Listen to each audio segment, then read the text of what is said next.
In emergency management, the definition of a stakeholder is any person or entity with a vested interest in the survival or recovery of a given community. This is the Stakeholder Prepping Podcast, where the tactical comes from the practical, and today, you become your own stakeholder.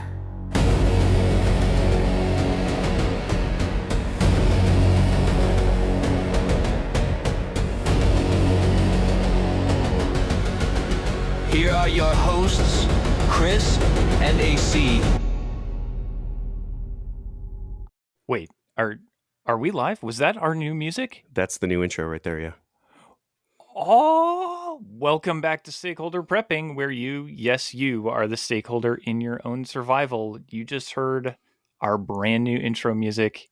We did some changes. We got some feedback. We're always trying to improve, but I'm really liking it, AC. I dig it. It addresses kind of our taglines. It's not super doom and gloomy, but it sounds kind of serious. It introduces us, so now you don't have to. So I like everything about it. Saves me all of 2 seconds on microphone recording time. That's which right. So far is free because I don't get paid for it. But I really like the tagline in there, the tactical from practical, because it fits so much of what we have said over the past year. That's right. This is episode 52. So this is a full year of you listening to us. Happy Podcastiversary, Chris. I don't know that I could say that word to save my life right now. What was that? It's our Podcastiversary. I'll take it. Your podcast's birthday today. Yay. I didn't get any cake, but Right. anyways, our tactical from practical, it really does fit into what we've been trying to say. If you are prepared for the small stuff, the big stuff comes easier. And I know a lot of people have heard that phrase, slow is smooth, smooth is fast. Well, that's applying to prepping as well. If you're prepped for the small stuff, the big stuff just gets easier. So I really like it. Yeah, I do too. And you're right that we don't talk enough about the tactical coming from the practical, but it really does that if you prepare pragmatically for things, then the tactical part, it does come easy. And you're right. Yeah, slow is smooth, smooth is fast. I like that one. But this is it. This is episode 52. We're going to do some listener shout outs and we're going to answer questions that listeners wrote in. And we've got at least one exciting new affiliate to announce, and I think we're going to talk about some of our partners and affiliates and sponsorships. So this is going to be fun, Chris. I'm looking forward to this. I'm excited. This is awesome, and I just want to give the biggest, giantest thank you to everybody who's listened to us and come back week after week. And this is not cheap. I was actually trying to do the math, Chris, not just the money, but the time that we put into this. I would say, and correct me if I'm wrong, but I would say that we probably do 4 to 5 man hours of outlining every episode on average. Some are longer, yeah. And then 2 man hours to record. Here we are sitting here for an hour. And then Chris, you edit that. And then I listen to it. And then you go edit it again. And then I go write a blog about it. So I don't know how much time that is, but it's 10 hours a week at least, probably on average. Yeah, depending on the episode, we're between 10 and I'd say 18 man hours for the That's really a bunch. research intensive ones. So Right. if somebody wants to, pay our normal hourly rate, I'm not going to say no. But, we're not doing it for the money here. And I'll tell you, That's very true. The money we have spent on this, I'm not going to say, oh, here's how many thousands of dollars we've spent, but it's in the thousands. It's a lot of money. I would say that Chris and I could be driving around in a nice late model Hyundai Sonata probably instead of doing this. I'd prefer the Geo Metro in that case. It's more expensive. We spent more money than we could have matching his and his Geo Metros. Easy. See, for now what we're we've talking. spent on this. Right. Now we're talking. Or one Geo Metro with a minigun on it. Right. One totally. Absolutely. Yeah. Dylan, probably. You're right. We could. So that's how much. That's how much money that we have spent out of our own pockets. And this is not an investment. This isn't like we're trying to get it back. This is kind of a give back thing for Chris and I. This is us trying to, I guess, kind of impart the knowledge that we have and learning some fun stuff along the way. So this has been super exciting, and huge thank yous to everybody who has come to hang out weekly for 52 weeks. And I want to say thank you to you, AC, because coordinating schedules and trying to work around, international flights and trying to record on the road and everything that goes into it. You write the blog, and It's been crazy, man. No, and thank you. I mean, yeah, Chris does all the editing and all the technology. Chris could do this without me. I couldn't do it without him because I don't even know like what buttons he pushes. Like, this is all the recording happens on his end here. So, yeah, no, this has been an awesome adventure. I hope that we continue to do this for many more years. So, yeah, this has been super exciting, and we've got some very loyal listeners, and these are organic listeners. I have learned doing this that Chris has probably the largest family out of anybody I've ever met, and then like a massive network of friends. And so when we got to like downloads that outpaced Chris's extended family, that was an exciting moment for me. But we've had a lot of listener interaction, and I'm gonna give a couple of shout outs here. We've got a listener, Dale, definitely our most interactive listener, and we really appreciate it. Weekly emails and commentary from Dale. He's been awesome. Every episode he's like, hey guys, and he's not like, we don't know him, he was organic. He found us fairly early on after listening to a ton of other prepper podcasts, and he decided that we were his favorite. So Dale's been kind of like he's been our weekly jam. We even sometimes we'll text each other like, man, I haven't heard from Dale. You think he's okay? Like we get a weekly email on the episode. So he is we definitely appreciate one that. of our weekly beta testers. Yeah, that for sure. And we Dale, get a ton of feedback from. we do. And Dale had a question for Chris. Apparently, he also promoted you. He gave you your tabs and your jump wings, which is cool. I wouldn't turn it down, but Right. Right. So he said, this is Dale's question. I'll read this, Chris. This is for you. But he said, since one of you was in the Rangers, I am asking about your experience with the Mark 12 SPR and your thoughts on a scope for the rifle and whether an offset red dot is needed as well. Last year, I competed a Mark 12 heavy in 6.5 Creedmoor, which is the round. And I purchased a match set of Arrow Cerakoted AR receivers to now build a 223 Mark 12 in the traditional PRS pattern. This winter, this is for my Christmas present. So he says, I've also heard some comments from vets that Surefire suppressors were not that good when issued. And did you have an experience with those? I'm just curious. I'm looking to buy one. I'm a Silencer Co fan. So that was a big gun question. I actually didn't understand half the stuff I was reading there, but Chris, you can probably answer that. Whether or not you have your tabs and wings, I bet you can answer that. I wish I were that cool. So Dale, thank you very much for the question. I'm going to unpack as much of this as I can. I was on a sniper team, not in the Rangers. I wish that would be super cool. Specifically with the Mark 12 SPR, that is a newer rifle that the military is rolling out more to their advanced units, tier 1, tier 2 operators. Tier 3, they're not going to see it until years down the road, and it will be specialized. But specifically for your offset red dot, the reason that you want an offset red dot is to better acquire close range targets with both eyes open, with the ability to switch to your long range. 6.5 Creedmoor is not the best round for that because it does move so fast and has such heavy recoil for what you're dealing with.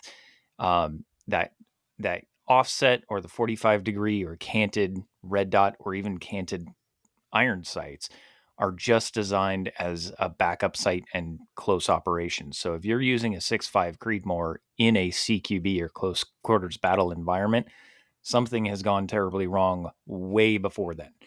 I never dealt with the Mark 12, the SPR. I worked with actually it was the XM110, so it was still experimental when I was using it. So the XM110, now the M110, was designed and built by Knights Armament. It had a detachable box magazine, 308 standard 7.62 NATO, and the nice thing about it was it had a built-in or specially designed Knights Armament suppressor for it. The downside of suppressors, and why a lot of guys, especially with Surefire and even our experience with the Knights Armament M110, they are quick detach suppressors. So two things there: you get a lot of backflow out of that quick detach mount. So you've got a lot of hot gas actually coming back at you when it leaks out of the back of the suppressor. So you get a little bit louder pop, but you also get all of that gas in there. The other downside is if it is not fitted 100% right, it goes off kilter, off axis of the barrel direction, and you can get baffle strikes. So a lot of guys didn't like using their Surefire suppressors on their M4s because they were getting baffle strikes. If you take out, the human factor of that and get a qualified armorer who knows what they're doing, you can pretty much eliminate that. But I never had luck with the Surefire suppressors. I never had luck with the Knights Armament because we just kept getting baffle strikes. And maybe we were just super hard on our rifles. But if it's built for combat, it needs to stand up to something. So we probably over-tested the shit out of them. So there could have been some operator error there too. That's awesome. Thank you, Chris, for that. I couldn't have stumbled my way through that one. We also heard from Amy B, who I would say is our first binge listener. She emailed us recently and said she was saving up a few episodes for a road trip, and said that she had come to terms with the fact that she is a habitual binge listener. So I appreciate that, Amy. She really started to, said we started to find our voice around episode 5, and she really enjoys the camaraderie we have. And we sent some cool t-shirts out to Dale and Amy.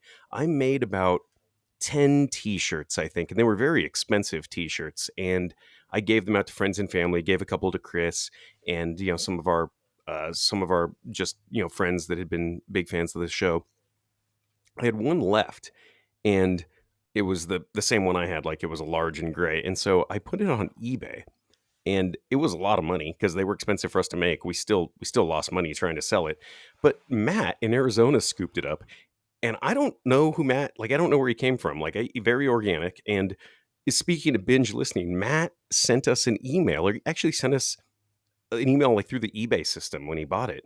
And he said he just finished listening to 50 episodes in 16 days. So that's over 3 hours of us droning on every day. Good on Matt. Yeah, that's 4+ hours of just listening to our bullshit every day. That's a lot of constitution to listen to that. Here's the thing, I want to know what Matt does for a living. Can you imagine if he's like a lawyer or a surgeon, and he has to be super present in his job every day, and he's just jamming out to us all day? He's like, "Objection, Your Honor, 30 carbine." He's just in it. I want to know what he does. He's doing open heart surgery. He's like, "Nurse, can you hand me the P38 can opener?" So I can imagine how badly messed up those court transcripts would be if he was a stenographer listening to us on earbuds. I want to know, 16 days in a row he's just listening to us just jamming. So I would love to know, Matt, if you do listen, please tell us what it is, because I want to know. We've had a ton of other listeners who have been super supportive, and we really appreciate that, obviously, from everyone. We have a friend, Shane. He runs a pretty big Facebook group, and he's been extremely supportive and interactive, and he's let us do a little bit of, self-promotion there. And he actually sent in a couple of questions, Chris. The first one, and I can answer these, and then maybe you can chime in. He said, the first one, he said, "What do you do in a total economic crash here in the USA?" And yeah, it's a big question, right? I would say, I swim around in my gold money bin like Scrooge McDuck and tell everybody I saw it coming. But, seriously, the time to make those plans is now. I would say before something happens. This is our whole tagline about Tactical from Practical. If you're prepared for everything kind of pragmatically, that tactical part, it it comes pretty easily. So right now is the time to make sure you've got the proper practical stockpile of things you might need, not just the 10,000 rounds of ammunition in the bag of beans, but the seeds that are properly stored, and a way to harvest and purify water, and know your neighbors. Like, that's what I would say is now is the time to prepare for that, not wait till something happens and say, what do you do in the economic crash? Prepare for that now. And the biggest part of that is having that group that we've talked about so often, like prearranged. I would say that's what you do. Then you call up your homies and say, hey, it happened. Let's do this. We've been planning this. And I think, to me, the biggest steps you can take are definitely ahead of time, like you said, AC. If it all of a sudden, if it's a complete 1929 global crash, because if the U.S. market goes, everything else is kind of attached to it, and it's going to hinge on it. And we're Right. looking at a global catastrophe at that That's point. right. That's a good point. So you have to be prepared ahead of time. Otherwise, we are going to see um, almost overnight or very, very rapidly the type of conditions that you see in Venezuela, where black market toilet paper goes for quadruple what they sell it for in the stores, because black market toilet paper is actually available and it's not available in the stores. Same with diapers and baby food and all kinds of stuff.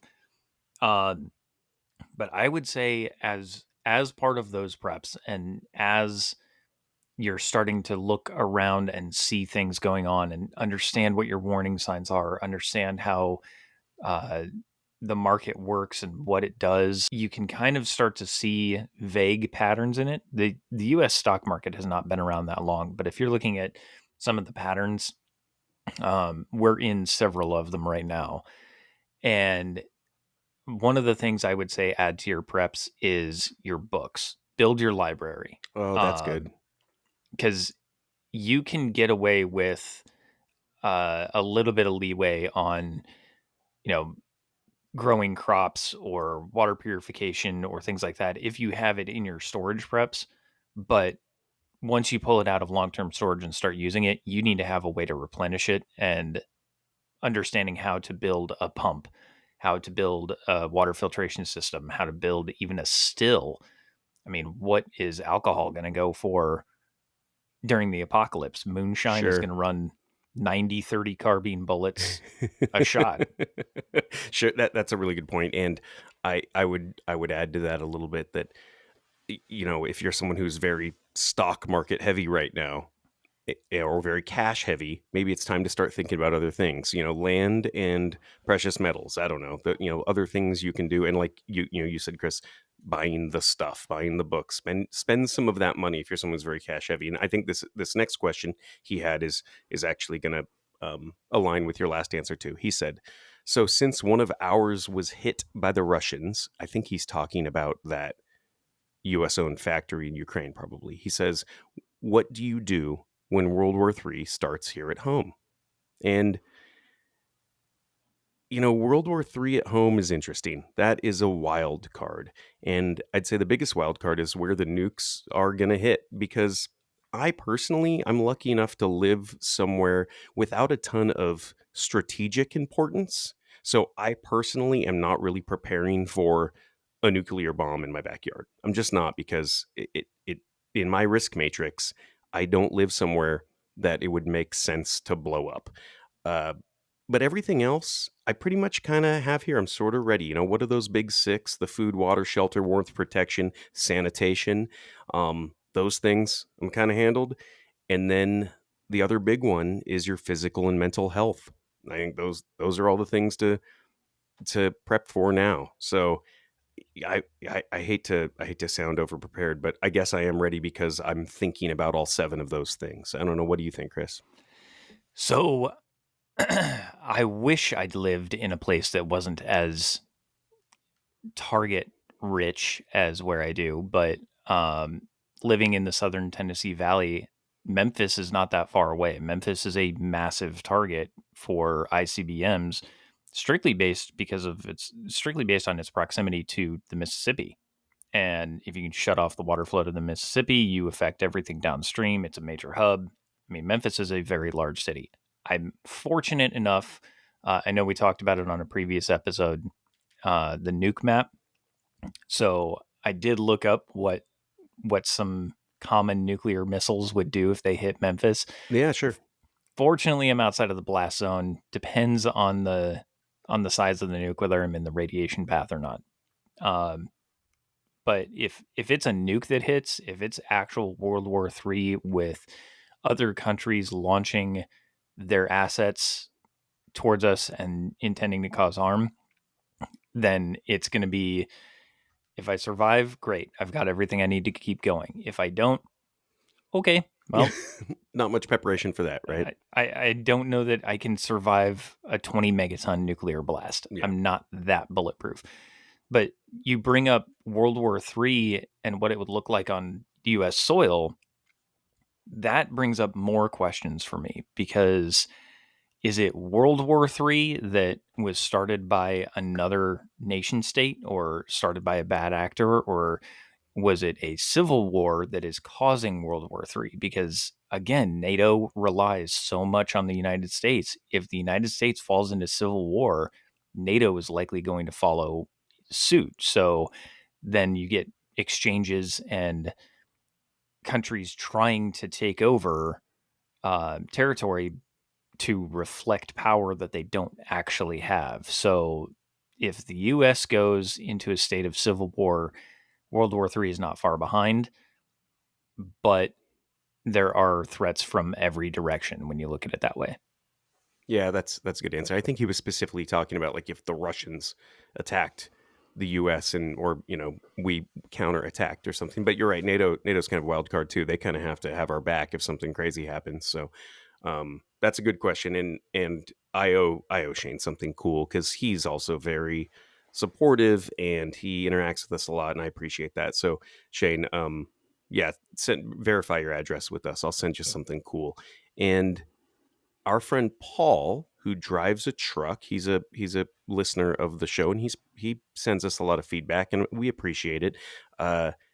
He's always got some kind words. He's very consistent with his feedback, and he has some very funny, cool stories for us here and again. And he's a huge fan of the 30 carbine, so I'm just going to send him something cool, even if he didn't ask a question. But so here's Paul's question. He says, "Do you have multiple bug out bags?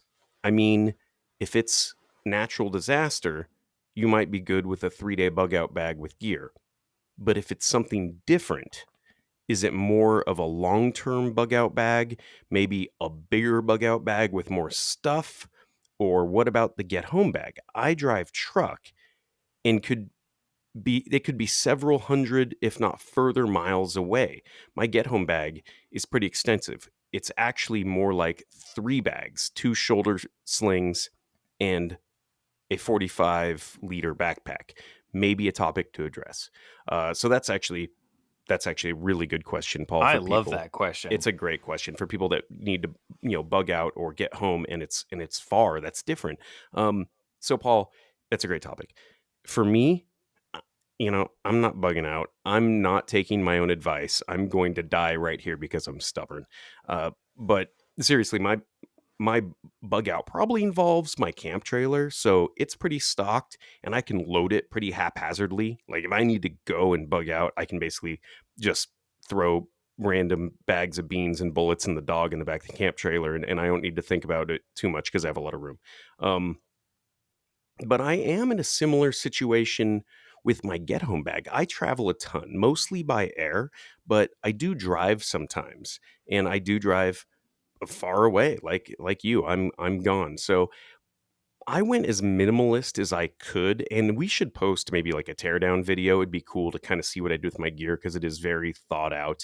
Maybe that's a topic for even an entire podcast. But my get home bag is almost like an inch bag or a lone wolf bag. It is small. I have like a 17-liter bag. It's very heavy, but it's totally cubed out.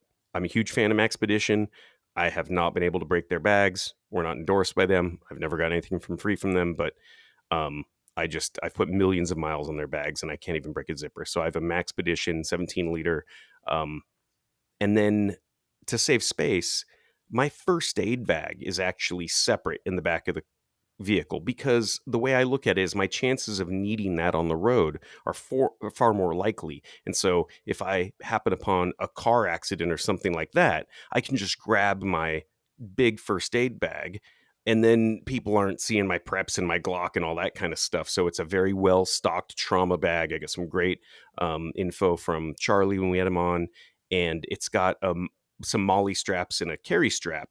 So if I needed to bug out, get home, I could basically attach my first aid bag to my backpack, and that's how I would travel. And then I also have a pair of boots that are already broken in. Remember, practice your preps, Oh, and yes. and some good socks in the vehicle. So that's kind of my jam. I'm in a similar situation, Paul, like where I think about there are times when I could be hundreds of miles from home, not just like I got to get the 30 miles home from work. So I'm in a similar situation. I would love to post all the teardown of my bag because it is pretty thought out. But what do you think about that, Chris? About the multiple bug out bags? Like, do you have the little one for we're going to be gone for 3 days, or do you just have you always have the one big bag, or what do you do? So we're a lot like you. We've got the trauma bag in both vehicles have a trauma bag. If you come across a car accident, which you are far more likely to encounter than an EMP or flash Exactly. flooding or whatever, you can work towards saving somebody's life if you know what you're doing. And again, you have to practice your preps. But Right. um, we also have that kind of a detachable to our get home bag. And our get home bag, we're almost never outside of 150-mile radius. So we can actually scale down quite a bit. And so in the get home bag is worn in, broken combat boots, pants, a rain jacket. We've got work gloves in there. And mine are fitted to me, hers are fitted to her. But she's got her boots, she's got her pants, jacket, everything like that. And we just have matching kits in different sizes and styles. But we have independent go bags. Those ones are the ones that if shit hits the fan, we're both on foot. We've got a water filtration straw in there. We've got extra water bottles, MREs, things like that. We also carry, and not carry, I won't say that, but we also have our inch bags that we keep in a closet ready to go. And our inch bags stands for I'm never coming home. And that is everything except the kitchen sink. We rotate the dog food out of it. We rotate water out of it. We rotate all kinds of supplies. It has a full 500-yard spool of 550 in it. It's all kinds of other stuff. There's tree saws and basically a shitload of hand tools along with some extra food.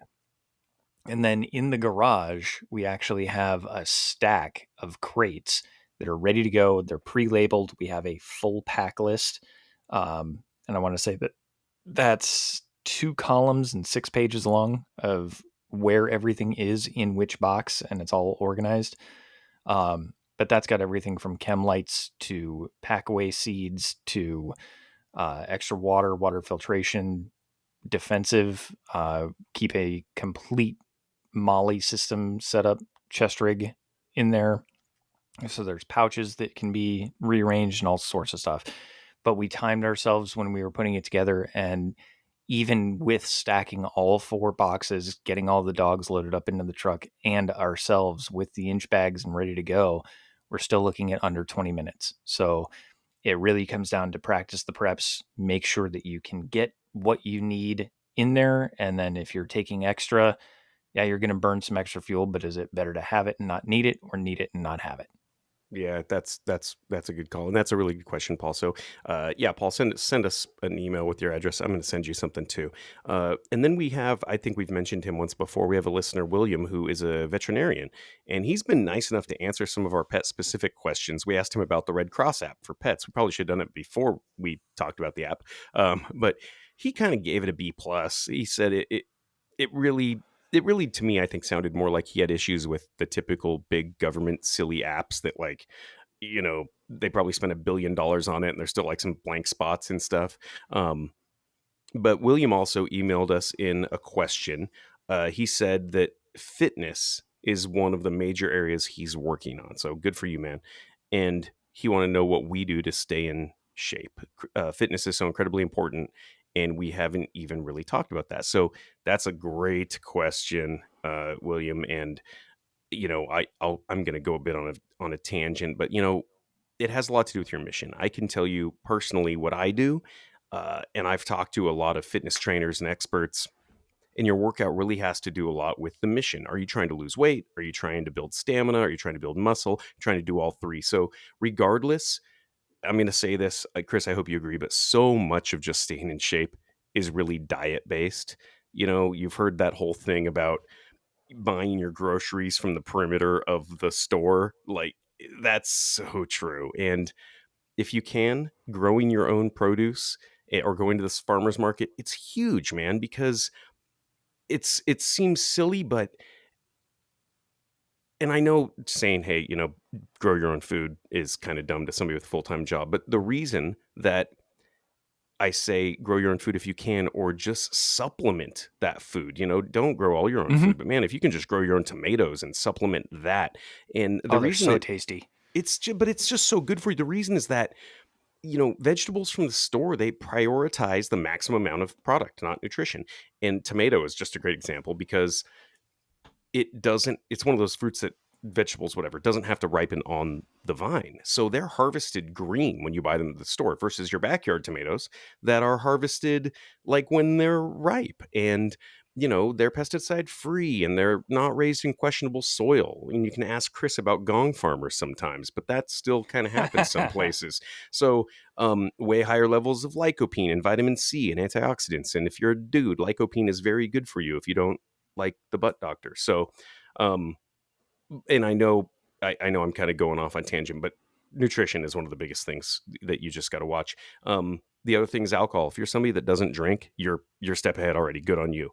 If you are somebody that drinks, limiting that, not just for all the obvious reasons, because it's like bad for you, but I was talking to a dietitian friend recently who told me that your body doesn't metabolize fat for 24 hours after consuming alcohol. So for me, I kind of limit my alcohol to a day or two a week, and then those are like my off days for working out after that. So I know that was a tangent, but it's important.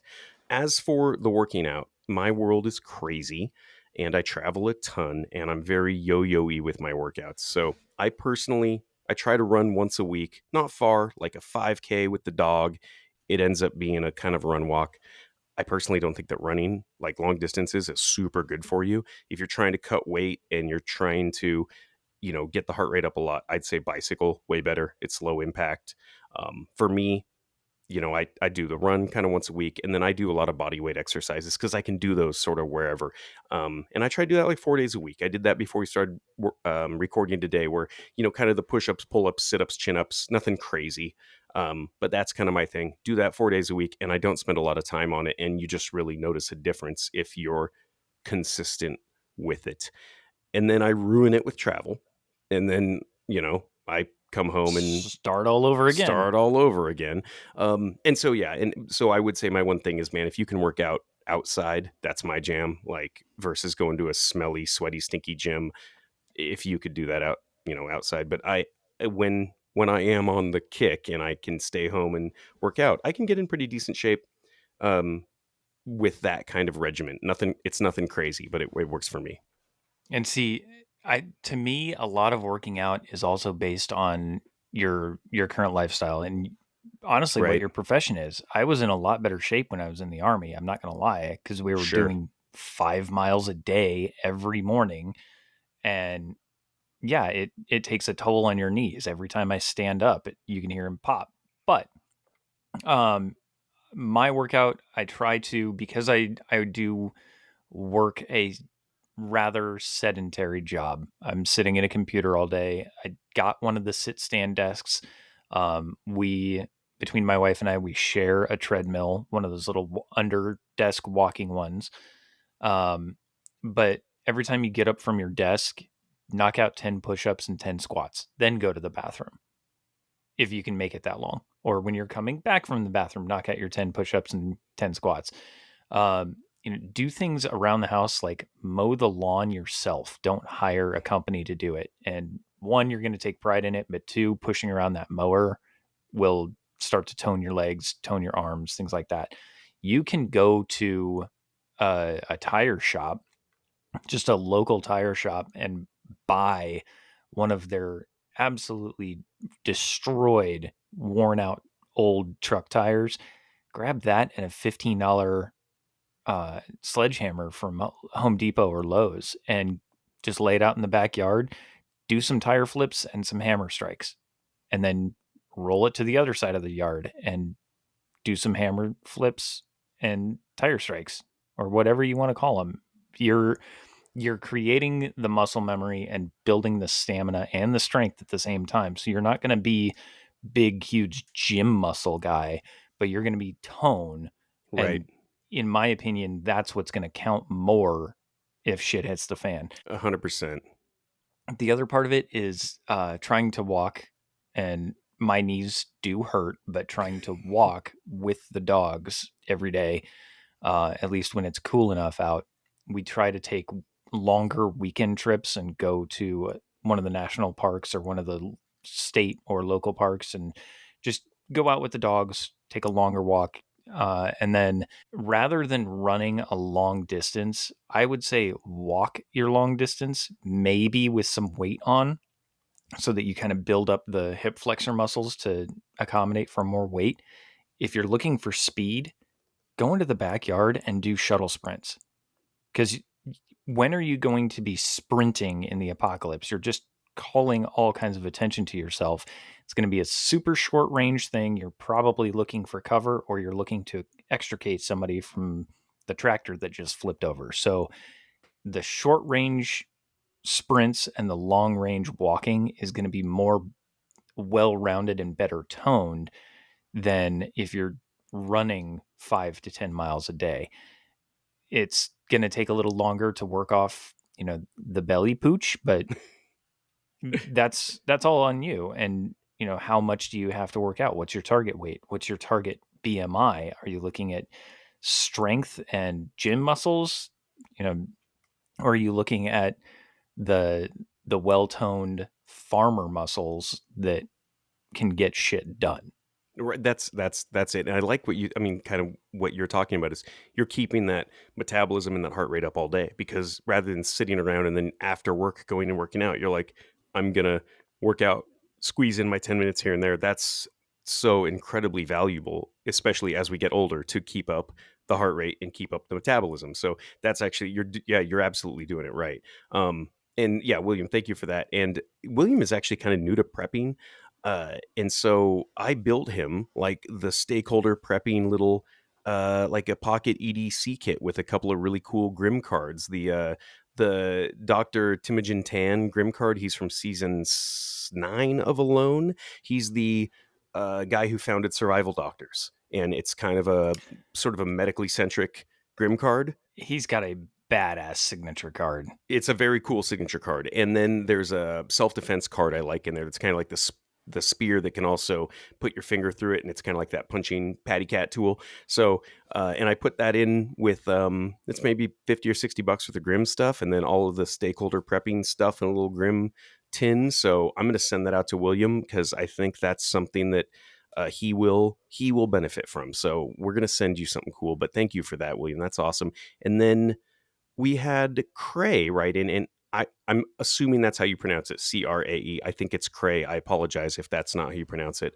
But he wrote in, this is actually the fun question, and we're just going to spend an hour and a half talking about it. But he said, if you had $100K to spend on a bug out vehicle, how would you spend it? And this is awesome. This is so much fun. When I started digging into this after seeing that question, I was like, "Oh, that's a cool idea. That's a cool concept." I crowdsourced this, and I was asking people, and so this question, this goes back to something that it's the mission.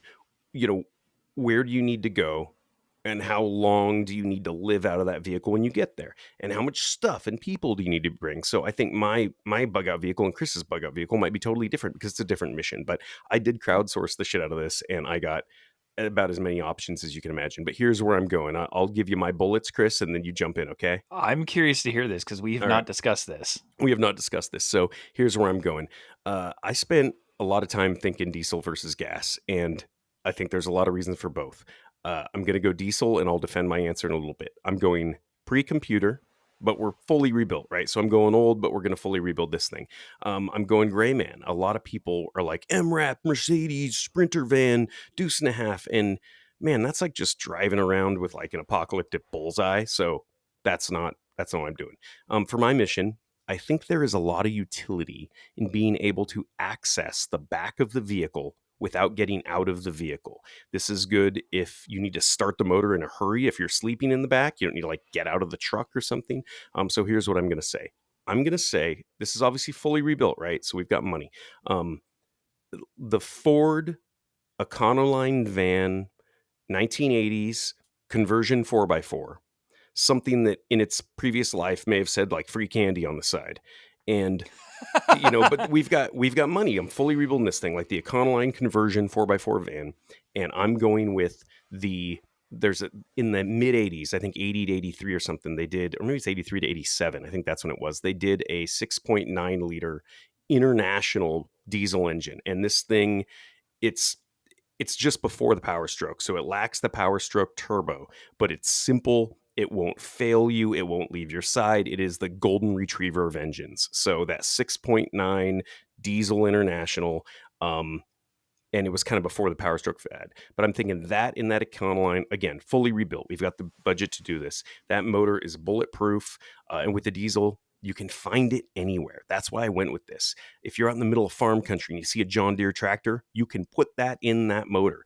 If you are by an airport, you can harvest some Jet A out of a 727 or out of the ground, and you can put that in that motor.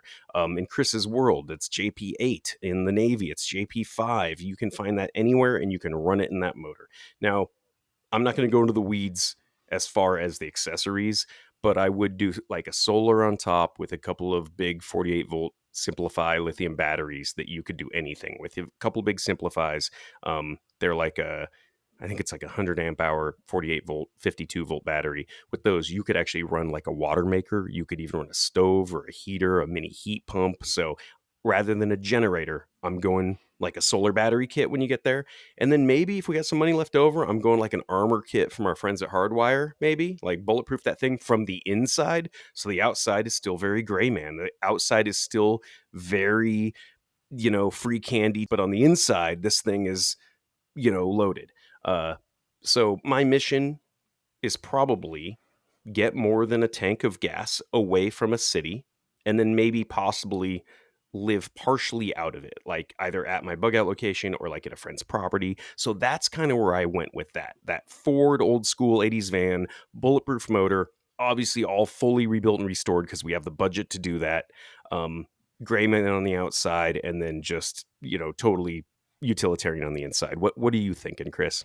So you and I are surprisingly along the same lines, but I'm going to stay away from the rapey van, Okay. and I'm going to go with a 1996 Bluebird bus, Oh, 12 nice. valve diesel. Okay. So 12 valve diesel, no computer required. The transmission is an Allison in most cases, unless Yep. it's been replaced. You going short But bus on this, or you? I'm going the getting this thing- full length because it gives you a lot more balance over the entire bus. It's actually harder to high center it because you have more distance to cover. So it's kind of counterintuitive on that one. Yeah, I But get what you're saying. with $100,000, I can spend 10 on the bus, 10 getting an upgraded suspension, tires, everything like that. Make sure the motor and the transmission and all of the components are in good working order, and refit, and I've got 80,000 to play with. Well, now I can put in an actual shower with a bathroom, so you can go to the bathroom while somebody else is driving. There's a private bedroom. You can still work on armoring the outside of it, but you have a kitchen. You can turn the whole thing into an RV, and you have enough space over the top deck that you can add in anti-slosh fuel and water tanks Oh, that yeah. line the entire top. So you've got one for diesel and or your JP8, JP5, avgas. The one that I was really thinking about is the used cooking oil. Right. You can do your own biodiesel. Yeah, 100%. On old diesel motor, man, you could do your own. Yeah, I like it. So we both agree. Old diesel, no computers, EMP proof. And you know what's funny? Those old Bluebirds, they had the automatic snow chains. yes, That would be yes. cool. What if you could hook those automatic snow chains up to like fling something else, like sparks and fuel, or put like little Morning Star mace balls on the end of them or something? They're just dispensing caltrops behind you. Yeah. Nobody follow me. I'm Yeah. going home. Yeah, that's awesome. I like it. I like where you went. That's cool. It's big. That's a big vehicle. That's the downside. But It is a big vehicle, but nobody's going to stop a fucking bus by parking yeah, across the interstate. You're just going to plow through it.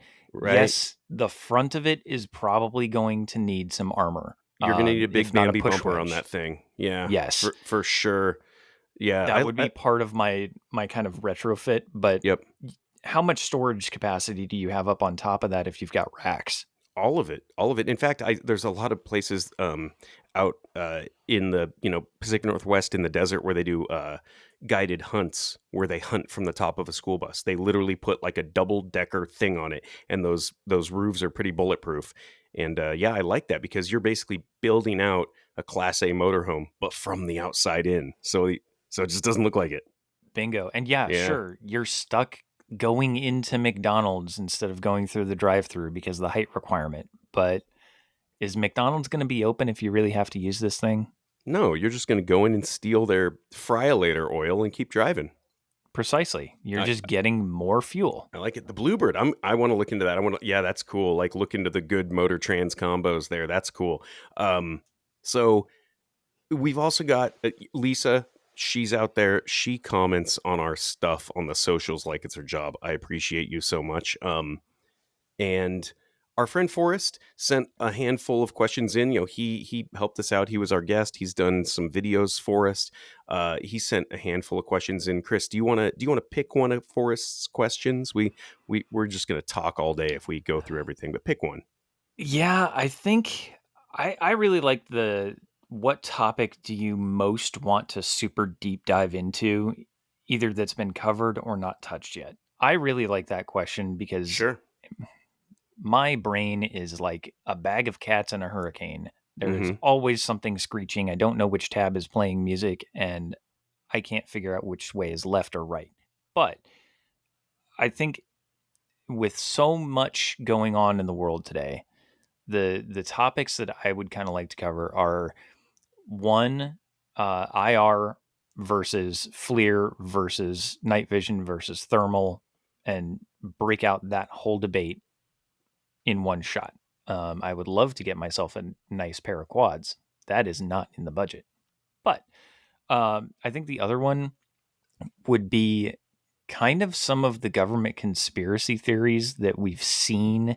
It's not just a conspiracy theory anymore, it's conspiracy fact, and how everything is kind of developing and where it all funnels back to a single point of failure. There's another podcast called Disastrous History. He does a really, really good job of narrowing down what the critical failure point of a particular disaster was and why things happen. I really like listening to him, especially when it came to like the storage facility in Beirut that went up and it was all full of ammonium nitrate and destroyed that entire bay. It destroyed the entire port. But he did a really good job analyzing what went wrong to cause that. And I think if you look close enough and you're willing to make a couple of stretches, you can kind of do that with government bureaucracy, and that's super interesting to me. That's interesting. So I will say that the thermal night vision, EMCCD type debate, I really do want to deep dive into that, and that's on my outline list. I think we're going to do that soon. And for those that don't know, that's actually kind of my world. Like I am a absolute subject matter expert on the EOIR. That's what I do for my job. I travel around the planet. I will say that out of the 200 countries on planet Earth, I have trained in, on, or around 25% of them specifically on EOIR sensor technology and things like that. So that really is my jam. And I could talk about it all day long. And I think we should put something together about that, because I just see a lot of misinformation about it, like oh, you can hold up a space blanket, no one can see you, and all this stuff. And like, I have a lot of that equipment. I think I want to set it up. I really do want to. So that's on my list, Chris. We're totally aligned there. And I would say, another one is, I think, communications, like the ham radio-y stuff, only because I don't know anything about it. We need to get an expert on and talk about that. But a lot of people ask about comms, because I think it is a mystery to a lot of people too, about, oh, how do I, work a repeater and those kinds of things, and, get into long range communication when the cell network goes down, skipping the ionosphere and all that. I would like to talk about that. So that's one that I would like to do. It's a really big topic. It's going to take us to get a couple of subject matter experts on, but those are probably the two topics that I really do want to cover soon. So if you are somebody that's like a, crazy ham nerd, please reach out, because I think that's something that we do want to cover. A lot of people have questions about comms, and I think I would like to do a deep dive into that. So I'm sure we're leaving out a ton of people, right? Yes, we're- we got a bunch of questions for this one. Some of them we had to let go because they weren't really questions. Some of them we had to let go because we couldn't figure out what the punctuation was supposed to be, and I think that's autocorrect's fault. But if we did read your question, please reach out to us. We're going to send you something cool, I promise. So the show has been growing, exponentially. We've got a ton of listeners in other countries, which is kind of cool. But something I did want to mention, Chris, is that we both kind of talked about this, that we're not going to monetize this. We are at a point now where we have enough listeners that we could, and you're never going to hear an ad from, us. We don't want that money. We don't want to do it. It's not of interest to us. If you do hear an ad, it's not something we put there. It's something like your podcast platform did or something, because we are specifically not gonna monetize this. If you want to help out the show, use one of our coupon codes at one of our affiliates and do something for yourself. Get yourself a cool discount on something. That's what I would say. I But would say so too. And yeah, it's not something that we're gonna, try to hit our metrics every month so that we can continue to get paid by Spotify or YouTube don't or care. whoever. Nope. That is what it is. The most important piece of this is making sure that you have the information so that you can make the best decision for yourself and your family. And our sponsors, our affiliates, have been incredible to us. I actually, since we're on episode 52, let's thank some of them, because I know, like, AC Grim, you brought them on board. Sure. Yeah, I'll give you the quick elevator on Grim, and they are awesome. I've got a lot of Grim stuff. We give away a lot of Grim stuff. They've been very cool. They've helped us out. Like, they introduced us to Joe Flowers, actually. So Grim has been awesome. I couldn't say enough good things about them. But anybody that doesn't know, check out just grimsurvival.com. They are these flat, compact toolkits for EDC, like for everyday carry. They're precision made in the US. They're these metal sort of laser cut cards. They have wearable ones. They have wallet sized products. They have dog tag sized products. They have products that fit on your zipper, like a little, fire starter ferro rod that's like just works on a zipper pull. These, they're these credit card size tools are like the coolest ones. That's their biggest deal. They slip on your credit card or in your, wallet size of a credit card. You won't know you need it till you have it, and there it is. And all kinds of cool tools. They got knives embedded in them and fishing stuff from backcountry, bushcraft cards, urban lockpicking, escape and evasion cards. I carry them with me all over the world. And they just released the new Firefly card, which is really cool. The one thing I will say about Grim, man, is you have to practice. Like, you can't just carry around a lockpick with you and go, oh, when I need it, I'll be able to just pick a lock. It doesn't work like that. But from handcuff keys to shims and stuff like that, Grim is just, they build a really awesome product. They build such an awesome product that there's just a million knockoffs out there. Like, that's how you're doing it right, when you can find so many knockoffs on planet Earth, because you're just doing such a cool thing. But they've got this really cool, almost like a Post-it note technology where you can peel these tools off of the cart and then put them back there, and it's just reusable forever. So I really like Grim. You can do all kinds of cool stuff. Go to grimworkshop.com or Grim Survival and find the card that fits you. Do you need like the urban escape and evasion card? Do you need the emergency fishing kit in your pocket? Those kind of things. You got to practice with them. And if you use our code prepping, you get 10% off, which is pretty awesome. So, and you That's help the at show out least- a little bit. Yeah, it's at least enough to cover your shipping for sure. Totally. Every time. I know you said they just dropped their Firefly card. Do you know what the opposite of a Firefly is? What's a Firefly? A waterfall. Well, it kind of is. Fire. Yeah, you're right. Fly, waterfall. That's a solid dad joke. Oh, yes. Who do you want to give a shout out to? I'm really thinking MyTopo. They've been there since the beginning. We have a link on our website, and MyTopo, they have thousands of off-the-shelf, ready-to-go maps that you can just order. But they also just added in on their custom maps that we've ordered custom maps from MyTopo. I know you have one set up in your room, and I've got one sitting on the shelf next to me. They actually just released the new Forest Service topo maps. So you can see forest access trails, roads, the maintenance trails, all kinds of things that aren't on your normal USGS map. Ooh, that's a bug out map right there. It really is. And it's definitely the better option of what you want to use if it comes up in your area. They're not available in all areas, but they are growing. And the information that's on them is just impressive. But they also just added the ability to order, if you order US topo maps, you can order them folded instead of rolled. So they ship nicer. They fit in the backseat of your car a little bit nicer.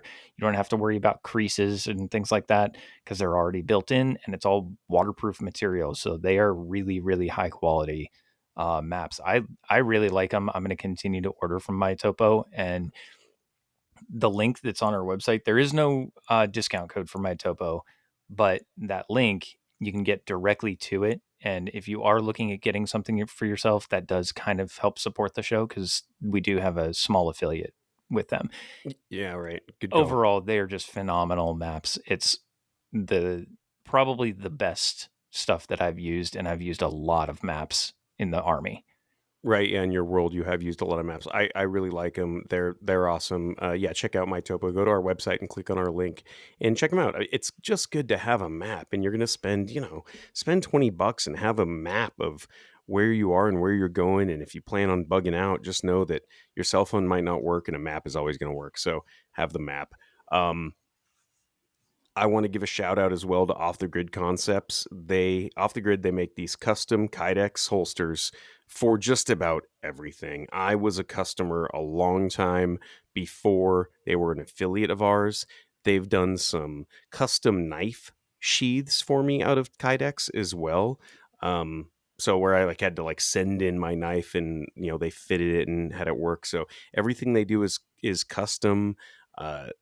They also have just about every attachment point you can think of. Like if your holster is an inside the waistband or an outside the waistband, they can build it to whatever size your belt is. They've got MOLLE attachments. So if you want to put that on like a chest rig or a vest, or if you want to put that on like a leg drop or a leg rig, they've got all that stuff. It's just awesome. And you can just go build the custom holster for your gun right there. They've got a really easy to use website where you say, yep, I've got, a Glock 17 and it's got this, barrel, and I want a sweat guard, and I want an optic cutout and all that. And you just click yes, yes, yes. And then they build it, and they have all kinds of cool colors. They've got fancy colors. They've got the little Doge dog, they've got all kinds of cool stuff. And they have a lifetime warranty. That's kind of cool. And then we actually got a note from the outlaw Jack Davis, who was one of our guests for episode 5. Yes, indeed. Not very period correct of him to rock a Kydex holster, but I'm going to let it slide. He said, I got my second holster from Off the Grid, used the code, and saved money. Freaking love it. Full-size Beretta, fits great, carries very nice, excellent retention. Very happy you guys turned me on to them. Great stuff, 5 stars. So go to Off the Grid. It's otghex.com. Of course, we've got that on our website. You use code PREPPING on their website and you get 15% off. And again, helps us out a little bit. 15% is huge. So yeah, he will get you give you 15% off on any holster on the website. And yeah, I'm just absolutely blown away with them. So Chris, I think you have one more, and I think this is a big one, right? This is a huge one because this is our announcement of them. Have you ever heard of Mad Gear? MAD Gear? Mad Gear is pretty cool, and you did send me some of their stuff. They sent us a couple of free things. I'm going to let you explain it because you are far more of the emergency preparedness guru than me. But yeah, I'm very impressed with what they do. Yeah, so we actually got a chance to sit down with Sam and Nima and talk over a lot of their products. And they sent us a contingency planner, which is about a 5x7 notebook. They also sent us some contingency planner quick draw cards. And they don't just make physical products. This is one of those things where as things change and time goes on, I really wish we would have known about their app dropping right as we were dropping the episode on our apps. Right. Because as soon as we said we're doing an app episode and it's all recorded and out, they're like, hey, we've got an app now. Exactly. Their contingency planner and their quick draw cards. What they're trying to do is give people tools to make preparedness a little bit easier because a lot of people don't plan because they don't have the knowledge.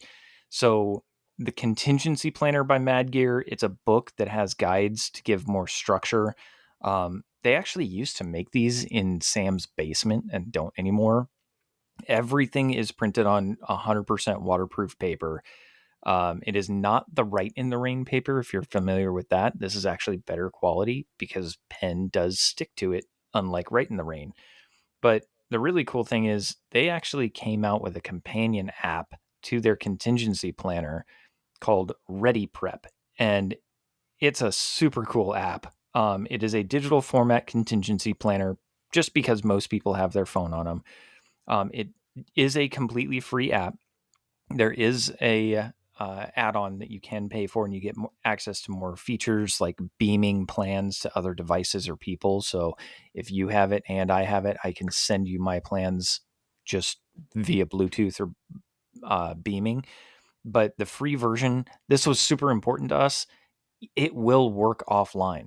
So even if there is no network, that app will still be on your phone and you still have access to all of your contingency plans.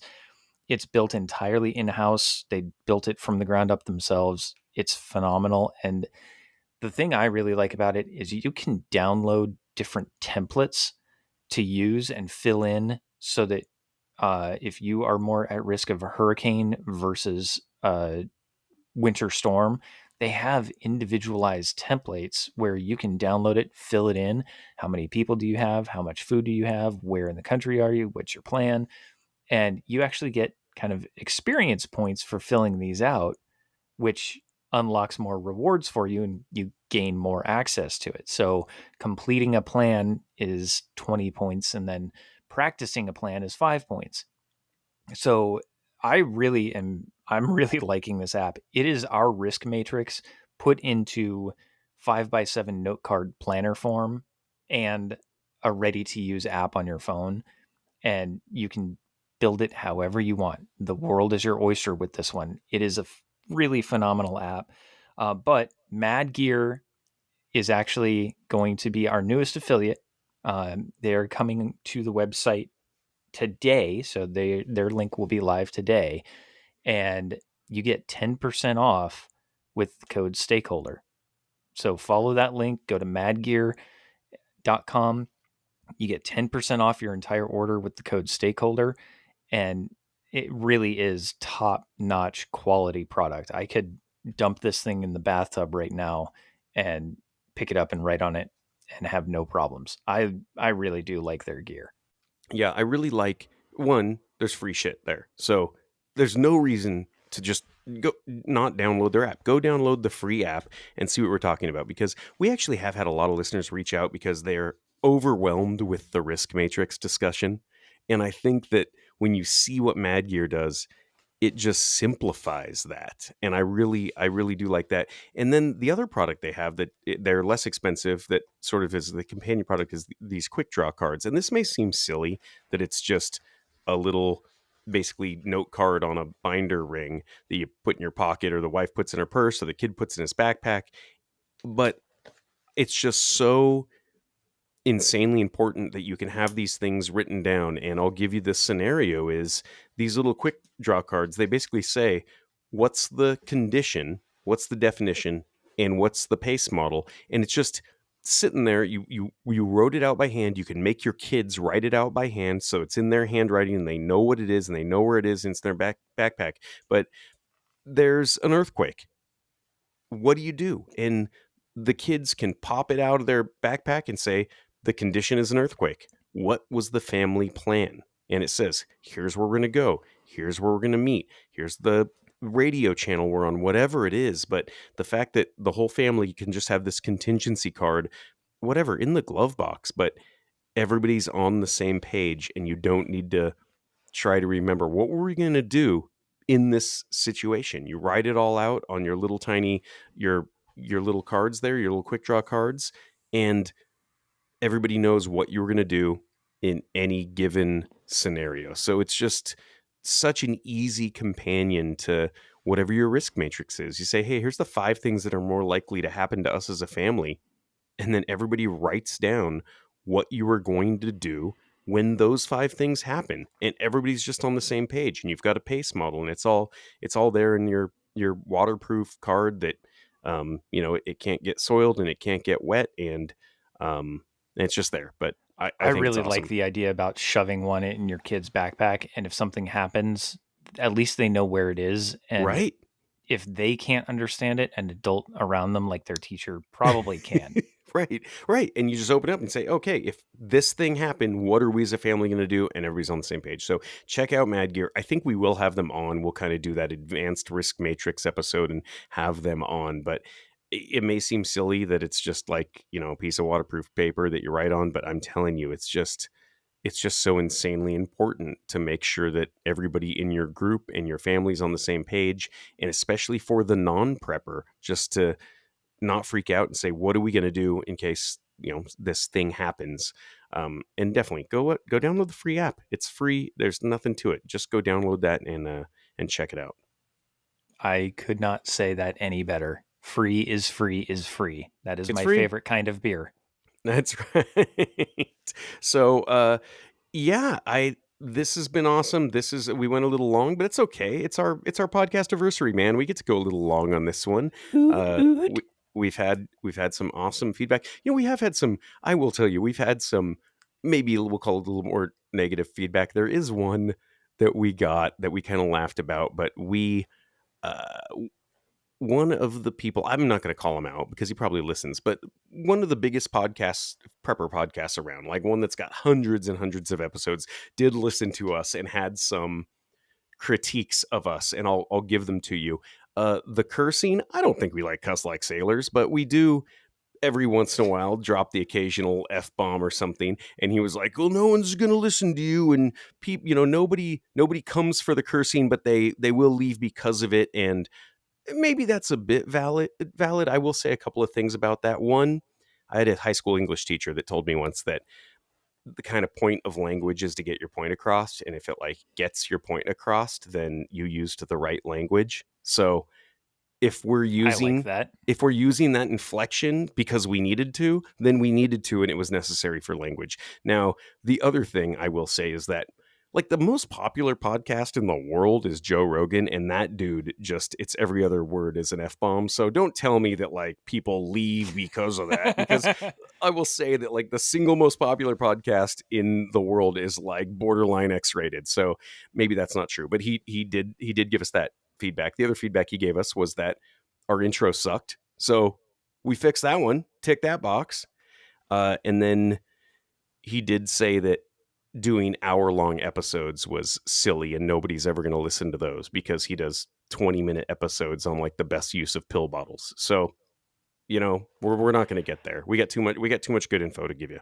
Yeah, there's no way to compress these down. We could try, and you would just be left with more questions than answers. Right. So We really do have to, we get a bit granular on the explanations of things. So that was, I would say, that most negative feedback that I think we've received, but it's been largely positive, and we've had so many organic listeners, just lots of organic listeners, lots of, Chris, you were talking the other day, we got an email from somebody in Belgium. Belgium, I got to practice my translation skills and talk in Dutch with somebody in Belgium. That was Yeah, actually pretty cool. that was kind of cool. Reached out at like a Belgian prepper. So that's just cool. So we've had just exponential growth. But I will, before I'll let Chris wrap up, I will say that please share the podcast. That's all we ask. You know, we've got some great affiliates. You want to help us out, you could go buy something and save yourself money. But really, I'm more interested in uh, spreading the podcast to enough people that it makes sense for Chris and I to keep coming back. So don't be scared about the prepper stigma. If you enjoy listening to us drone on and on, uh, tell your friends, please, because we appreciate it, and we do give away some cool free prizes. Every once in a while when we've got them in stock, absolutely. And this really is, the timeless, actionable intelligence that we've been striving for and looking for, trying to get and cut through all of the noise and the doom and gloom that's out there. So we really do truly appreciate every single one of you listeners, from Germany and Belgium and South Korea all the way to here home in the States. You mean a lot to us, and we could not do this without you. So thank you from the bottom of our hearts. But until next week, when we discover urban foraging, remember, you are your own stakeholder. We'll see you then.